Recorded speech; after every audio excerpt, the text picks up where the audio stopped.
Coisa boa estarmos juntos novamente, uma alegria. Primeiro domingo do mês de junho, estamos aí encerrando já o primeiro semestre. E eu não sei se você é daqueles que vocês têm projetos, se vocês têm sonhos, eu espero que esteja já 50% concretizado, né? Até porque nós estamos em 50% do ano. Isso é muito bom, traçar metas, fazer projetos. Isso vai trazer a vida um pouco mais de sentido, né? Vai dar um pouco mais de forma a tudo aquilo que a gente tem projetado e pensado. Pois bem, Natan nos trouxe a responsabilidade, me falou no domingo passado, e eu fiquei zigue-zagueando, vou usar essa expressão na minha Bíblia durante toda a semana, para pensar um pouco e tentar encontrar um texto que realmente pudesse mexer nessas grandes verdades do Evangelho.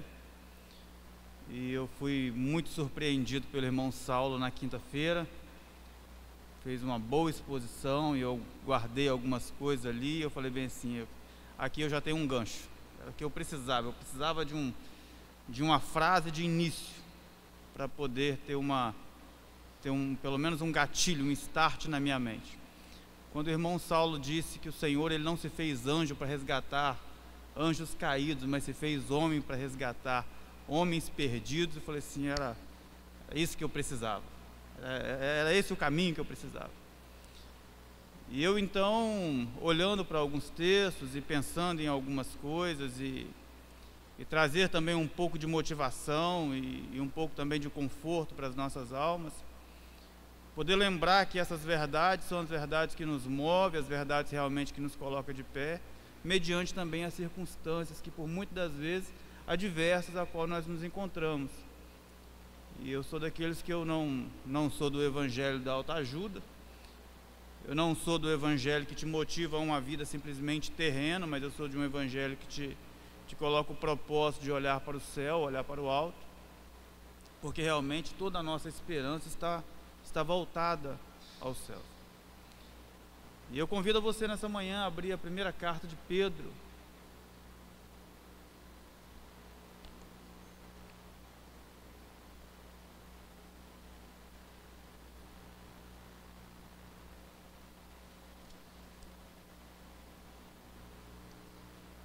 Eu tenho gostado muito da NVT, e eu tenho uma Bíblia Nova Versão Transformadora só impressa aqui, essa é impressa, e tem uma atualizada aqui. Então eu gosto muito de dar uma olhada nas duas. A NVI também tem uma linguagem muito boa, mas eu tenho gostado, Natan, muito da NVT, a Nova Versão Transformadora. Ela traz umas palavras boas para a compreensão e nos ajuda muito neste momento. Primeira carta do apóstolo Pedro, capítulo 1.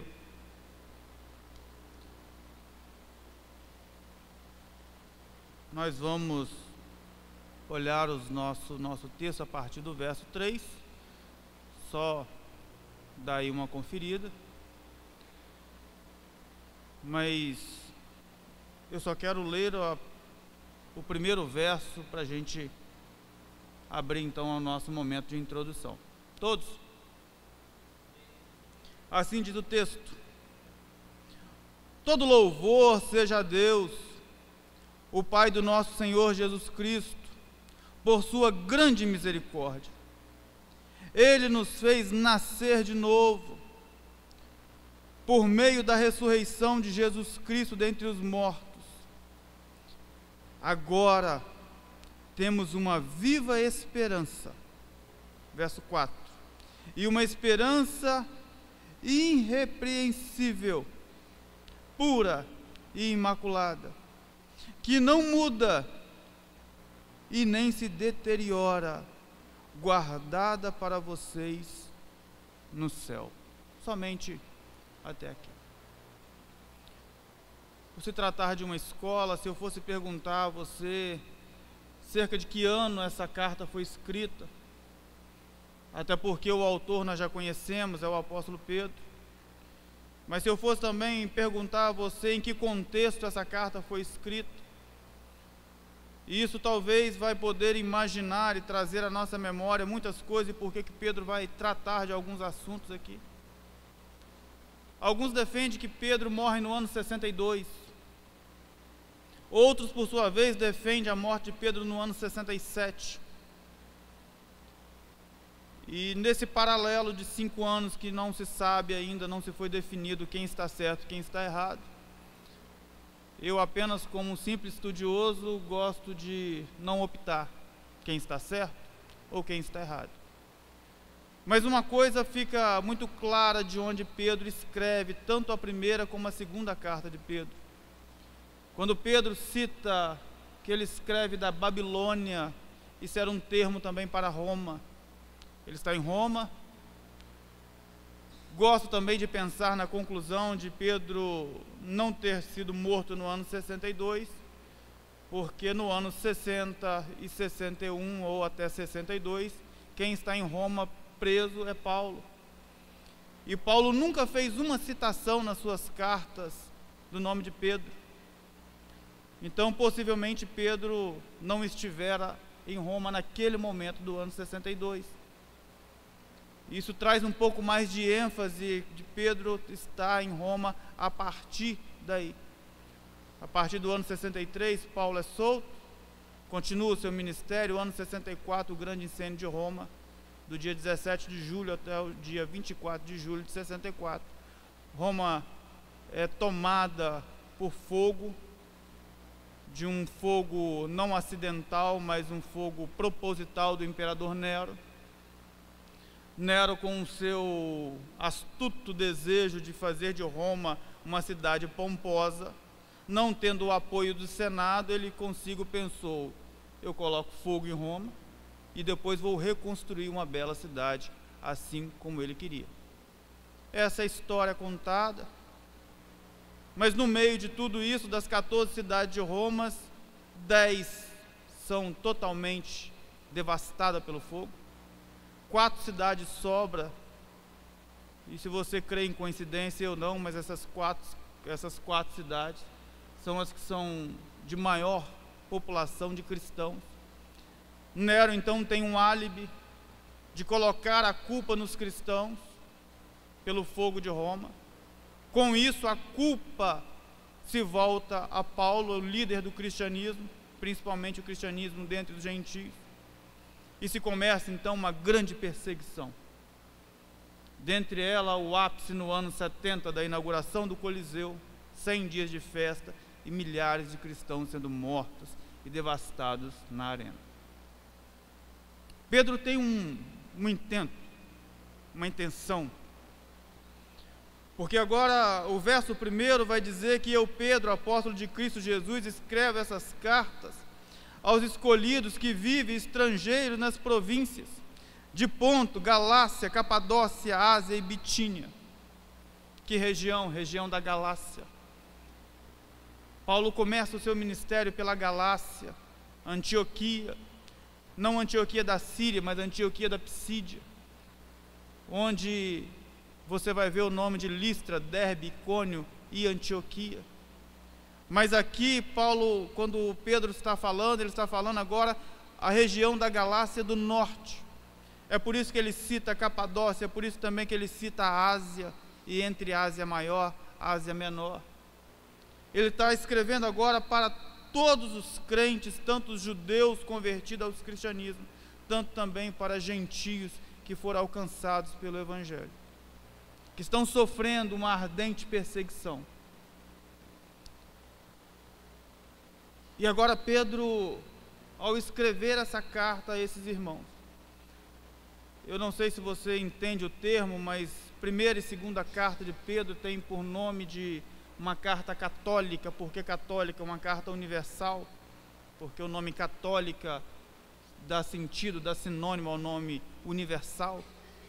E ele está escrevendo para todos os crentes daquele tempo e todos os crentes dos dias de hoje, que sofre por algum motivo, sofre por algum tipo de pressão, sofre por algum tipo de problema. E a ideia de Pedro é confortar esses irmãos mediante a grandes conflitos. Eles estão estrangeiros. Por que estrangeiros? Porque agora Roma, diante da sua perseguição, está procurando, caçando, prendendo e matando os cristãos. E agora aqueles convertidos estão fugindo. E é por isso que ele usa o termo estrangeiros, peregrinos. Agora eles saem de Roma com o que tem na mão e vão embora. Qual o conforto, qual o consolo?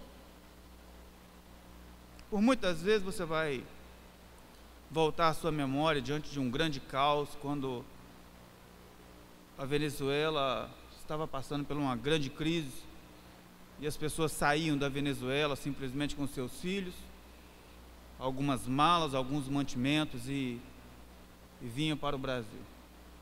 É meio irônico falar isso, mas vinha para a fronteira de Roraima, lá no norte do país. Saía de uma grande miséria e voltando também para o norte, que também é um grande grau de dificuldade. Mas era a esperança que tinha. Era sair de um lugar e ir para um outro lugar e talvez encontrar ali um motivo para dar continuidade na vida. E Pedro tem por objetivo tratar o coração dessas pessoas que estão fugindo, saindo de Roma, porque Roma agora está tomando os seus pertences. Se você tinha uma casa, agora você já não tem mais. Se você tinha algum tipo de possessão, agora você já não tem mais, é possessão de Roma. Se você tinha um comércio, um negócio, não tem mais. E agora esses irmãos saem de Roma. E eles saem dispersos, saem como peregrinos. E Pedro vai dizer no verso 2: e Deus o Pai os conhecia de antemão e os escolheu, e o Espírito os santificou para a obediência e a purificação pelo sangue de Jesus Cristo. Que vocês tenham cada vez mais graça e paz. É difícil falar de graça e paz em momentos de luto, de dificuldade. Esses irmãos estão partindo de grande luto, de grande adversidade. Mas é preciso entender que graça e paz não está aí simplesmente por estar. E eu preciso entender que graça e paz, elas andam de mão dadas. E eu gosto muito da interpretação da graça e da paz. Eu não sei se assim como eu, como se você gosta, se você foi criado na roça, mas que era muito bom você andar pela roça, às vezes por um cafezal, e às vezes alguém, por muito tempo atrás, plantou um pé de mexerica pocando, aquela bem bonita, e você vai andando, e daqui a pouco você encontra um pé de mexerica espetacular, carregado, mas as mexericas estão madurinhas, mas no ponto, daquela que quando você arranca assim, ela poca a casca,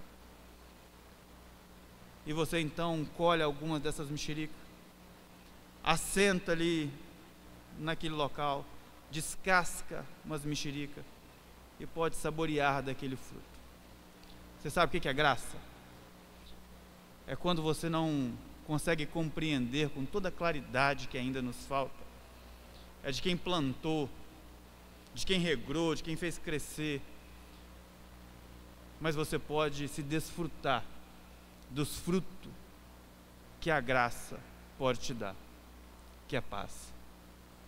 E Pedro diz graça e paz. Não tenha somente a árvore não, mas tenha também fruto. Luci foi muito feliz nessa manhã, porque uma árvore sem fruto, porque uma árvore que você planta e o que você deseja dela são frutos, tudo que você espera dela é um bom fruto, é um bom fruto. E Pedro está dizendo a esses irmãos, olha, que diante das adversidades, diante das lutas, diante das dores, que vocês tenham graça e paz. Descanse. Descanse. Mas é a partir do verso 3 que Pedro vai começar a dar sentido em tudo isso. Descansa por quê? Porque Nero vai cessar a perseguição. Descansa por quê? Porque vai surgir um outro império depois de Roma e vai botar ou colocar fim à perseguição. Descansa por quê? Porque vai surgir um outro imperador no lugar de Nero e vai cessar a perseguição? Não. Mas Pedro vai dar sentido. Pedro vai começar o verso 3 com uma doxologia, assim como Paulo inicia a carta aos Efésios, no capítulo 1. Se você tem uma versão revista atualizada, a sua versão vai dizer: bendito seja o Deus e Pai do nosso Senhor Jesus Cristo. Bendito seja. Você só vai encontrar essa expressão por 3 vezes em todo o cânon. Carta de Paulo aos Efésios, capítulo 1. Segunda carta de Paulo aos Coríntios, capítulo 1. Primeira carta de Pedro, capítulo 1. Bendito seja. Revista Transformadora diz: toda a honra, todo louvor, toda a glória seja dada ao nome do Senhor.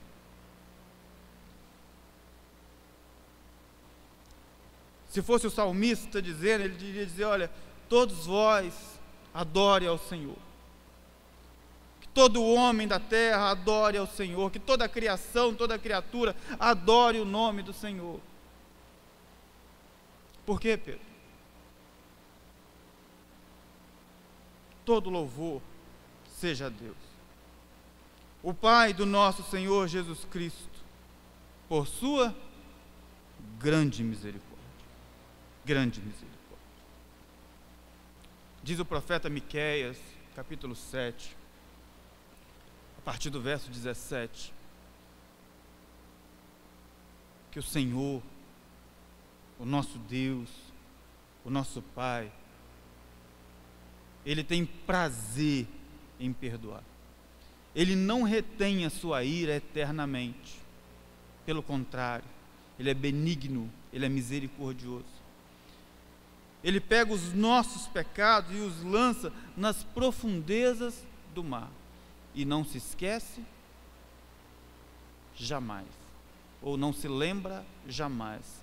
Ele encerra o assunto. Acabou. Está pago. Não tem questionamento. Diz o apóstolo Paulo, a carta aos Romanos, capítulo 8, verso 33, dizendo assim: quem intentará contra os ungidos do Senhor, se é Deus que justifica? Se o juiz diz está pago, quem é o promotor que vai acusar? Quem é aquele que vai se levantar e vai dizer uma palavra contrária? Porque o juiz disse, está pago. E Pedro está dizendo: por Cristo Jesus, o nosso Senhor, e por sua grande misericórdia, porque Ele nos fez nascer de novo. Revista atualizada diz: Ele nos regenerou. E regenerar é nascer de novo. Eu gosto muito disso, porque nós que somos da manutenção, nós que somos talvez do mercado aí de transporte, de caminhões, nós somos acostumados a pegar um motor batido e desmontar e mandar o eixo, o bloco do motor, o cabeçote para a retífica, e chegar lá, ele dá passo, ele corta, ele enche, ele preenche, a gente troca casquilho, coloca e ajusta, e depois monta tudo de novo, e nós fazemos um outro motor, mas eu não posso chamar de novo, porque o bloco é o velho, o eixo virabrequim é o velho. E não é isso que o Senhor Jesus faz com o ser humano. Ele não pega a velha natureza e melhora. Ele não pega o nosso ser e simplesmente dá uma maquiada e dá uma melhorada e fala assim: olha, agora continua. Não. Ele nos faz nascer de novo, um novo homem, para um novo propósito, para uma nova vida. Eu gosto de olhar para isso, porque tudo aquilo que o Senhor nos prometeu é novo, é um novo nascimento, é um novo corpo, é um novo céu, é uma nova terra, e novo do Senhor é novo. Ele não pega o velho e dá uma maquiada e melhora.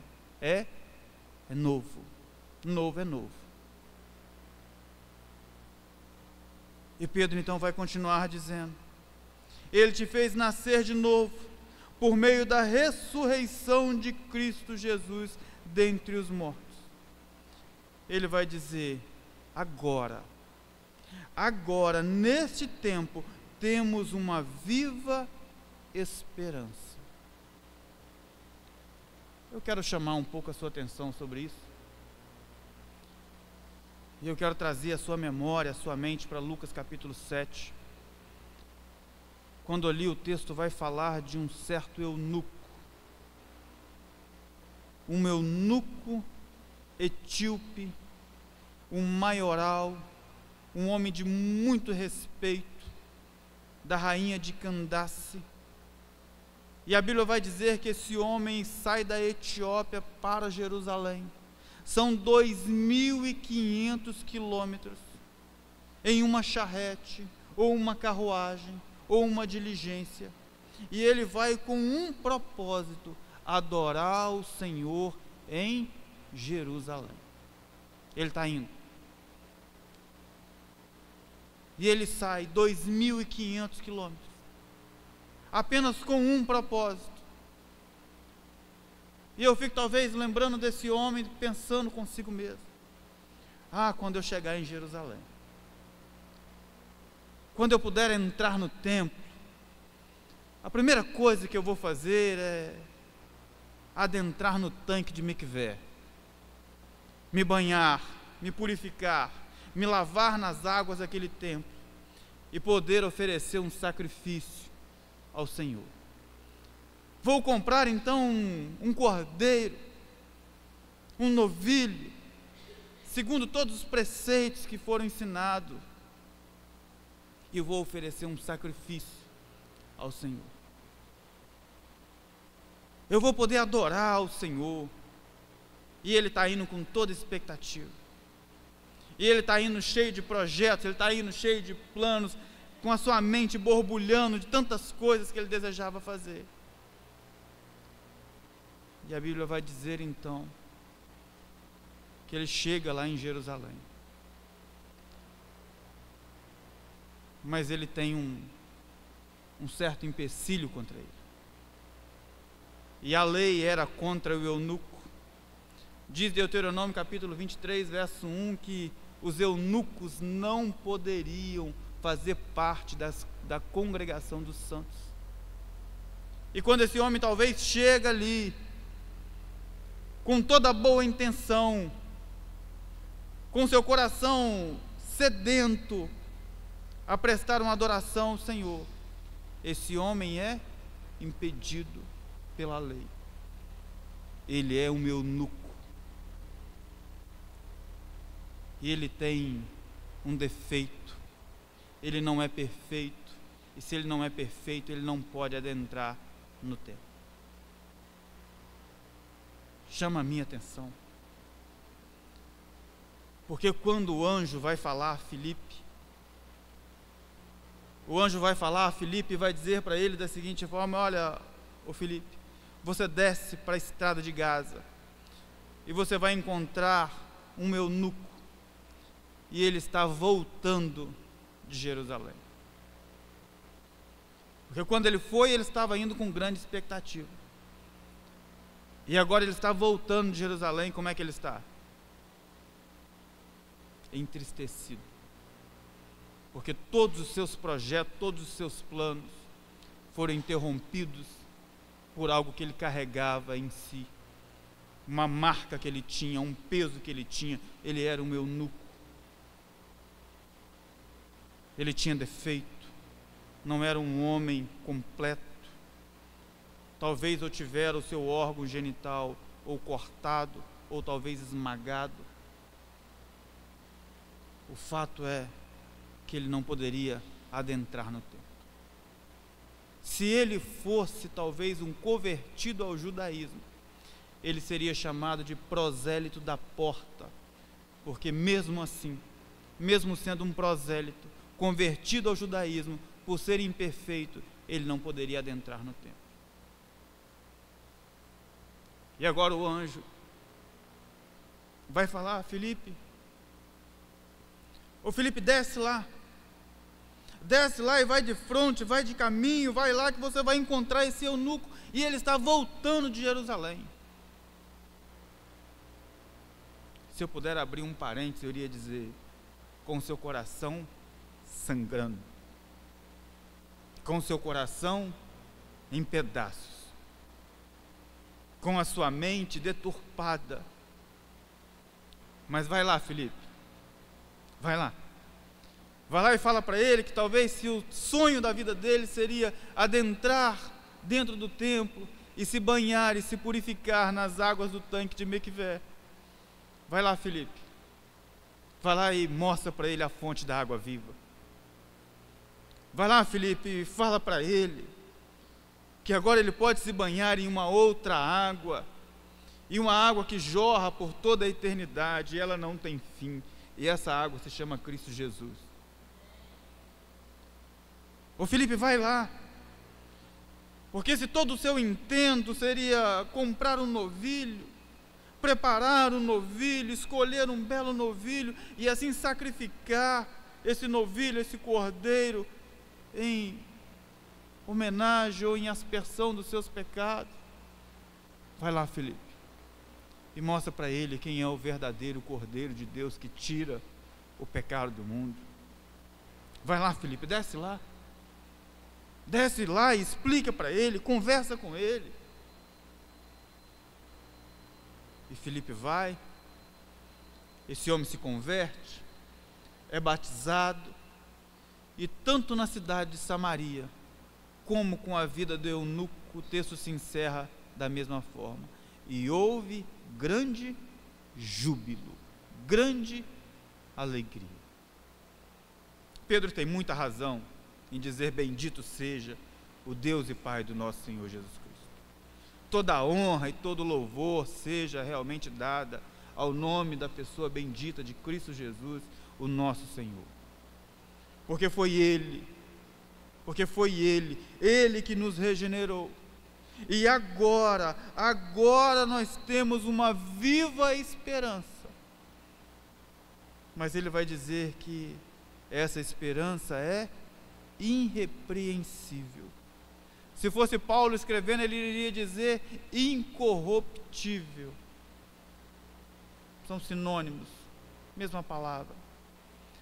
Pedro está dizendo que agora a nossa esperança também não está voltada a uma esperança que vai murchar, que vai acabar, que não faz sentido, que hoje ela existe e amanhã não, que hoje existe a esperança, mas amanhã não existe mais. Pedro vai dizer que essa esperança ela é incorruptível, ela está lá, ela não se corrompe, ela está lá pelos séculos dos séculos, e ela está lá guardada para você. Mas Pedro também vai dizer que essa esperança ela é pura, ela não tem mácula, ela não tem mancha, ela não sofre detrimentos, ela é incorruptível, ela é pura e ela é imaculada. A ideia de Pedro é lembrar talvez de ocasiões que pessoas colocavam um pouco mais de água no vinho para fazer render, não deixando um vinho puro. A ideia também aqui é daquelas pessoas que roubavam na balança para poder ter mais lucros. O que Pedro vai dizer: olha, essa esperança que está guardada, essa esperança ela é incorruptível, ela é pura e ela é imaculada. E ela está lá. Mas Pedro vai dizer que onde é que está? Ela não muda nem se deteriora, guardada para vocês. Onde? Onde que é? No céu. No céu. É um conforto para a alma, porque esses irmãos estavam perdendo seus bens, perderam as suas posses, perderam o seu DNA, a sua genealogia, perderam tudo que eles tinham, e eles saem peregrinando. E Pedro vai dizer que diante das grandes perdas da vida, Pedro vai dizer bem assim: olha, não se preocupe com as perdas dessa vida, porque o que o Senhor conquistou para você por toda a eternidade, essa não murcha, essa não vai ser corruptível, essa ninguém vai te tomar, essa ninguém vai manchar, essa ninguém vai colocar a mão, porque ela está guardada nos céus. A mesma inspiração o apóstolo Paulo tem quando escreve a segunda carta à igreja de Corinto, capítulo 5. Quando Paulo diz: quando esta casa se desfizer, nós temos nos céus, preparadas pelas mãos de Deus, uma mansão celestial. E Paulo vai dizer que ainda que sofremos detrimentos, ainda que sofremos por dificuldades, ainda que passamos por tantas coisas nessa vida, Pedro vai dizer e Paulo vai dizer: olha, não se desespere, porque o que está guardado para você, essa ninguém pode mexer. A nossa esperança não está voltada a essa terra, mas está voltada para o céu. Bendito seja Deus. Agora, verso 5, Pedro vai dizer que por meio da fé de vocês, por meio da fé que vocês têm, Deus os protege. Por meio desta fé, Deus os protege com o seu poder, até que recebam esta salvação. É difícil talvez você ter uma clareza de entender. Porque quando Pedro fala que você receba essa salvação, ele está dando uma ideia de futuro. Mas João, quando escreve a sua primeira epístola, no capítulo 5, verso 13, João vai dizer que essas coisas vos escrevi para que saibais que tendes a vida eterna. E agora, Pedro está colocando uma salvação lá no futuro. Pedro está dividindo essa questão. Porque quando Pedro está falando desta ou receba esta salvação, Pedro está falando de justificação. E quanto à justificação, os nossos pecados já foram pagos. Nós somos salvos, mas ainda nós estamos na dependência e sofremos consequências do pecado. Nós pecamos e sofremos as consequências do pecado na nossa vida. Ao lembrar disso, o apóstolo Paulo, escrevendo a carta aos Filipenses, no capítulo 3, a partir do verso 13, Paulo vai dizer bem assim: olha, eu não atingi ainda um nível de excelência, mas uma coisa eu vos digo, que deixando as coisas que para trás ficam, eu prossigo para o alvo, pelo prêmio da soberana vocação em Cristo Jesus. Eu não alcancei ainda uma maturidade, um nível espiritual tão alto que me deixasse pleno, mas eu estou caminhando em busca. A minha trilha, a minha pegada é uma só. Continue. Está difícil? Continue. Pedro vai dizendo que Deus nos protege, que Deus nos guarda, até que nós recebemos então essa tão grande, tão maravilhosa salvação, pronta para ser revelada nos últimos dias. Verso 6, portanto, alegre-se com isso. Com isso o quê?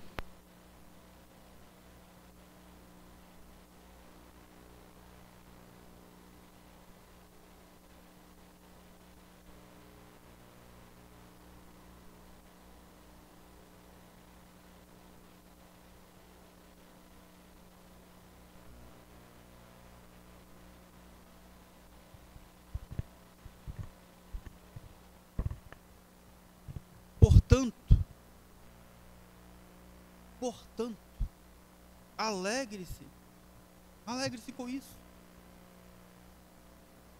Alegre-se porque quando o Senhor se manifestar, todas as promessas que te foram feitas serão cumpridas. Hoje nós somos salvos, mas ainda nós vivemos e sofremos as consequências do pecado. E Pedro vai dizer então que em meio a essas grandes aflições da vida, o Senhor, o nosso Deus, Ele nos protege. Ele continua dizendo ainda que agora, por um pouco de tempo, vocês precisem suportar muitas provações. Segunda carta de Paulo à igreja de Corinto, Paulo vai dizer que as coisas do presente, elas não se comparam com as glórias do futuro. Mas Paulo vai ser mais abrangente, mais cuidadoso e dizer que as leves e momentâneas, porque por muitas das vezes nós achamos que é pesado, por muitas das vezes nós achamos que é uma eternidade, e Paulo diz que é leve e que é momentâneo. Mas também Paulo vai dizer que todas essas aflições da vida, elas não se comparam com a glória do porvir. Então persevere. Então não desista. O grande cunho, escritor aos Hebreus, era para combater um grande problema que estava acontecendo, baseado no mesmo histórico. Mas agora, diante de tantas perseguições, aqueles que se converteram ao cristianismo estavam voltando ao judaísmo, porque Roma estava perseguindo os cristãos e não os judeus. E o escritor aos Hebreus vai ter que escrever e dizer: olha, Deus não se agrada daqueles que retrocedem. Deus não se agrada daqueles que estavam indo e por algum momento você olha, não, isso não é para mim, e ele volta para trás. O mesmo escritor aos Hebreus vai dizer no capítulo 6 que é impossível alguém que uma vez fora nascido de novo, que conheceu dos dons celestiais, que conheceu dos dons do porvir que vai acontecer, que esse é participante da natureza divina, que este retroceda e volte ao seu caminho anterior. É impossível um nascido de novo voltar à vida de outrora. Filho é filho. E Pedro vai dizer que, ainda que por pouco tempo, vocês tenham que suportar muitas provações. O que sustenta é o cristianismo. O que sustenta o nosso viver é Cristo. O que nos protege é Cristo. O que nos faz caminhar diante das dificuldades é Cristo. E o alvo está sempre brilhando diante da nossa fronte. Nunca me esqueci dos grandes e bons estudos que aqui tivemos. Terça-feira, livro de Deuteronômio, Loci dando estudo na carta, no capítulo 2. E a ordem muito expressa, muito clara, que todas as casas de todas as tribos tinham que ficar de frente ao tabernáculo. Então quem mora no sul, a porta da tenda tinha que ficar para o tabernáculo no centro. Quem mora no norte, no leste ou oeste, todas as portas de frente para o tabernáculo. E eu fico talvez imaginando, talvez diante de dias difíceis, diante de tantas complicações no deserto, que deserto não é fácil. Deserto não é fácil. Mas levantar depois de uma noite bem difícil e abrir a porta da sua tenda e ver de frente o tabernáculo era um bom motivo para continuar. Ali estava a presença de Deus. Levantar diante de uma noite difícil, por embora talvez o céu estrelado, mas a Bíblia diz que havia uma coluna de fogo em cima do tabernáculo e que aquecia todo o povo diante de noites frias no deserto. É bom entender, querido, que essa coluna de fogo se faz presente. É bom entender, querido, que o tabernáculo agora já não é mais aquele tabernáculo, é este tabernáculo. Precisamos ter um pouco mais de compreensão de quem nós somos e quem é a pessoa de Cristo e o que Ele fez por nós. E é por isso que Pedro fala que bendito seja o Deus e Pai do nosso Senhor Jesus Cristo. Porque foi Ele, foi por Ele, foi através dEle. Porque sem Ele seria impossível. E por mais que passamos, por mais que sofremos, por mais que passamos momentos difíceis, adversos, Pedro vai dizer: não desista, continue. Mas Pedro vai continuar dizendo no verso 7: essas provações, mostrarão que a sua fé é autêntica. Como fogo prova e purifica o ouro, assim é a sua fé. Está sendo experimentada, e ela é muito mais preciosa que o simples ouro. Isso resultará no futuro em louvor, glória e honra no dia em que Cristo for revelado. Bom, que dia é esse? De que Pedro está falando? De que Pedro está falando? Pedro está falando da primeira agenda da igreja, quando a igreja for revelada, tribunal de Cristo. O primeiro compromisso da igreja ao ser o Senhor ser manifesto nas nuvens para buscar a sua igreja. O primeiro compromisso é o tribunal de Cristo.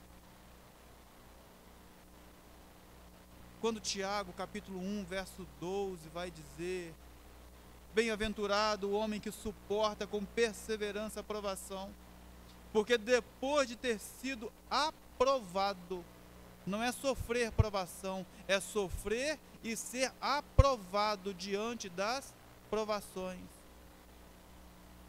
Tiago vai dizer: receberá a coroa da vida, a qual o Senhor prometeu aos que o amam. O segredo da coroa da vida, querido, não é amar o Senhor. É por amar ao Senhor, sofrer os detrimentos, sofrer as tristezas, sofrer as provações, mas sem deixar a sua conduta ser levada, sem deixar a sua moralidade de cristão ser corrompida. Diante das lutas e das adversidades, manter um padrão íntegro de um crente salvo na pessoa de Cristo Jesus. E porque você e eu, nós amamos o Senhor Jesus, nós mantemos uma conduta irrepreensível. E Tiago vai dizer: o Senhor te honrará por isso. Pedro diz a mesma coisa. Isso resultará em louvor, glória e honra no dia em que Cristo Jesus for revelado. A Lucy que gosta muito disso, né, Lucy? Nenhuma das suas lágrimas. O Senhor tem tanto cuidado com as suas lágrimas. O Senhor tem tanto cuidado com a sua tristeza, que o Senhor recolhe cada uma das suas lágrimas. E Ele não vai esquecer de nenhuma delas. O Senhor tem tanto cuidado com o seu caminhar, tanto zelo, tanto apreço, que a cada passo, a cada caminhada, a cada dia, o Senhor está acompanhando, escrevendo todos esses passos no seu livro, com zelo, com cuidado, e o Senhor vai se lembrar de todos eles. Eu sei, querido, que em dias onde a mente está deturpada, nunca achei que eu iria vivenciar o que eu estou lendo, talvez aí nas matérias. Bebê, robot, reborn, é um cúmulo do absurdo. Que mente é essa? Que mente deturpada é essa? Fui ler agora uma influencer, estava tentando arrecadar $1 milhão para congelar o corpo do seu filho adolescente. Morreu, o menino tinha 12 anos, e ela só tinha 7 dias para levantar essa quantia, porque ela iria congelar aquela criança, seu filho, para que, se no futuro a ciência pudesse trazer aquela criança à vida, o corpo estivesse perfeito. E pelo dia que eu li a matéria até hoje, já se passou 7 dias, eu não li nada mais. Eu acho que ela perdeu o prazo. Mas Pedro está falando de uma outra esperança. Pedro não está falando de uma esperança para essa terra. Pedro não está falando de uma esperança voltada a esse mundo. Pedro não está falando de glórias nessa vida. Pedro está falando de glórias no porvir. E embora nós sofremos adversidades, Pedro está fazendo valer o mérito que nós temos na pessoa de Cristo Jesus, de ter nascido de novo. E um nascido de novo tem que fazer valer uma nova vida, uma nova forma de pensar, uma nova forma de agir, um novo comprometimento. E nós amamos o Senhor. Pedro vai continuar. Embora nunca o tenham visto, vocês o amam. E ainda que não o vejam agora, creem nele e se regozijam com alegria inexprimível e gloriosa. Ah, Tomé, porque viste, Tomé, creste. Mais bem-aventurados que não viram e creem. Vocês dispersos, vocês que estão perdendo todos os seus pertences, estão caminhando, vagueando, peregrino por cidades afora, não se esqueçam de quem vocês são. Vocês o amam, vocês se alegram, vocês se regozijam, e mesmo assim vocês nunca o viram, mas vocês creem.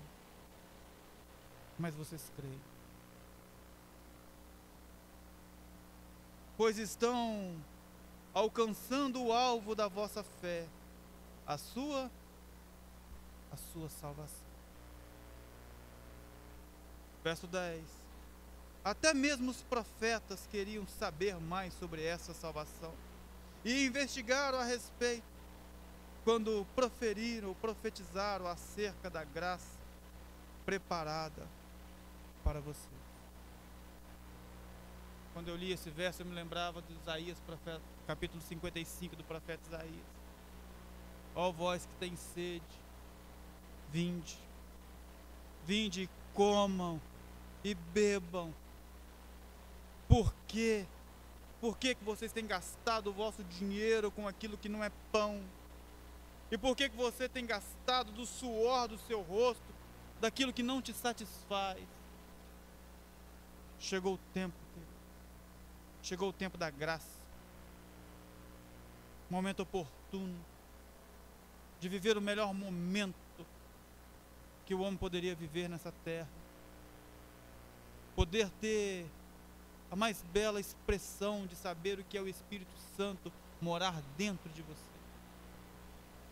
Não agora no simbolismo de uma arca, não agora no simbolismo de um templo, não agora no simbolismo de uma cidade, mas agora o Espírito Santo mora em você. E é por esse motivo que o profeta Ageu disse que a glória da segunda casa seria maior que a da primeira. Porque a glória da primeira casa estava voltada a um templo, mas agora a glória da segunda casa está voltada por um tabernáculo. E agora esse tabernáculo não é feito por mãos. Esse tabernáculo é o nosso corpo. E agora, talvez, por mais que os profetas quiseram entender, compreender, mas hoje nós podemos sentir aquilo que os profetas falaram. Pedro, de uma forma muito carinhosa, muito abrangente, verso a verso, vírgula a vírgula, está motivando esses irmãos: não desistam, não desistam. Olha o que Cristo fez, olha o que Cristo fez por vocês. Ele te regenerou, Ele preparou para você algo novo, Ele preparou para você algo muito além do que vocês possam imaginar. E o novo do Senhor é novo nascimento, é novo corpo, é novo céu, e é nova terra. Ele continua, verso 11: buscavam descobrir a que tempo ou ocasião se referia o Espírito de Cristo que eles estavam, ao predizer o sofrimento de Cristo e a sua grande glória posterior. Foi-lhe dito que as suas mensagens não eram para eles, mas para vocês. E agora, nesse tempo, essas boas novas lhe foram anunciadas por aqueles que lhe pregaram o poder do Espírito Santo enviado do céu. É algo tão maravilhoso que até os anjos ansiavam observar. Volto novamente o meu pensamento ao eunuco do capítulo 7. O anjo sabia do estado daquele homem. Ele diz a Filipe tudo aquilo que Filipe precisava de fazer, mas ele mesmo não estava encarregado dessa missão. Essa missão é nossa. Atos capítulo 10, Cornélio. O anjo aparece para Cornélio, mas tem que avisar Cornélio, para que Cornélio enviasse até Jope homens para que trouxesse Pedro, para que Pedro ensinasse, mostrasse a ele o que deveria ser feito. Essa missão é nossa, querido. Essa missão do Evangelho é nossa. Um Evangelho que salva e transforma a vida. Essa missão é nossa. Ele continua a dizer, a partir do verso 13, não poderia ser tão fácil, porque tudo até o verso 12 está falando da alegria da salvação. Mas a partir do verso 13, agora é um outro cunho, agora é a nossa parte. Agora é a nossa parte. E eu confesso para vocês que eu achei que eu ia ter tempo para isso. E Pedro inicia dizendo, portanto,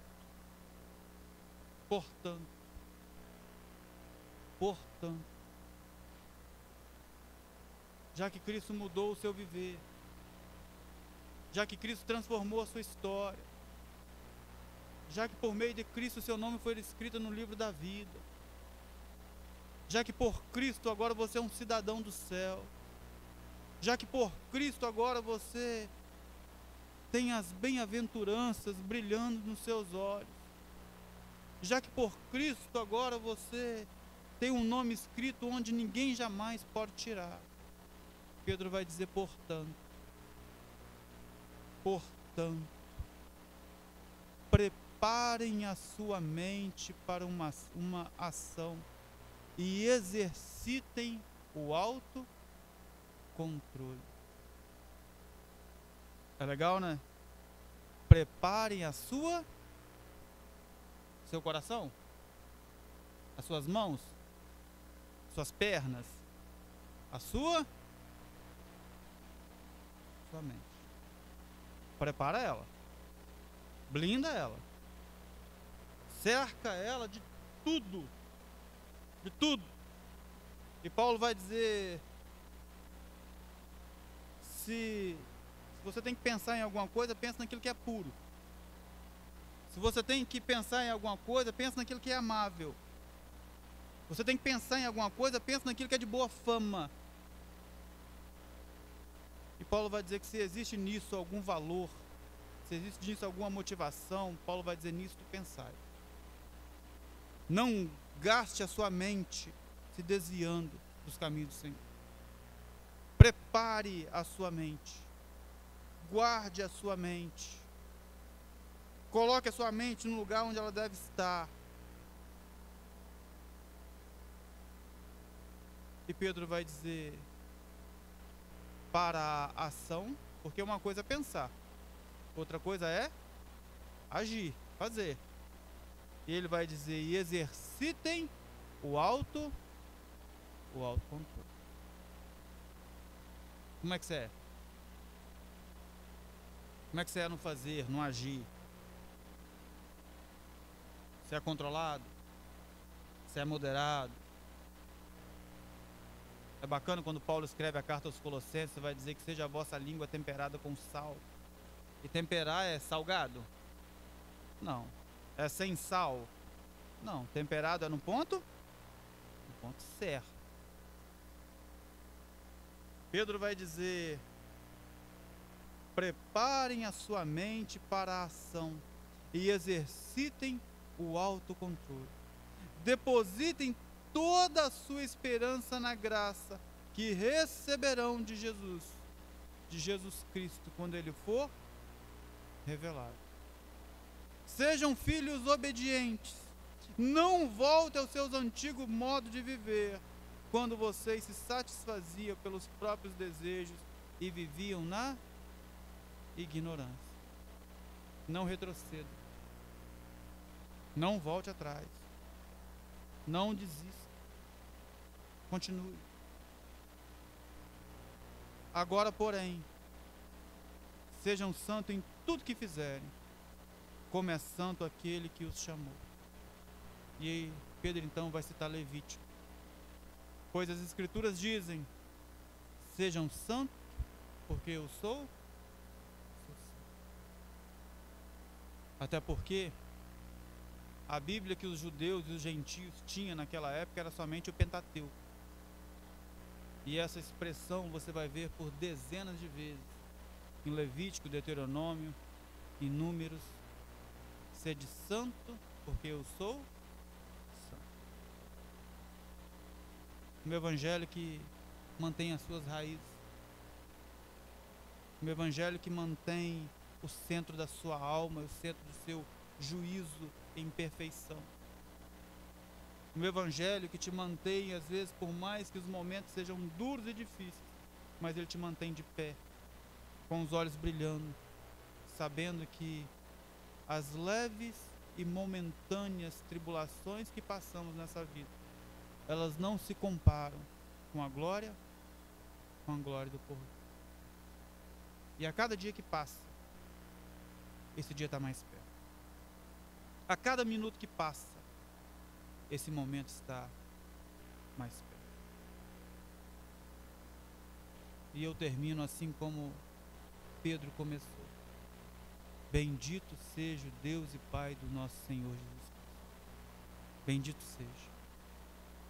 Bendito seja. Porque foi Ele, foi por Ele, foi através dEle.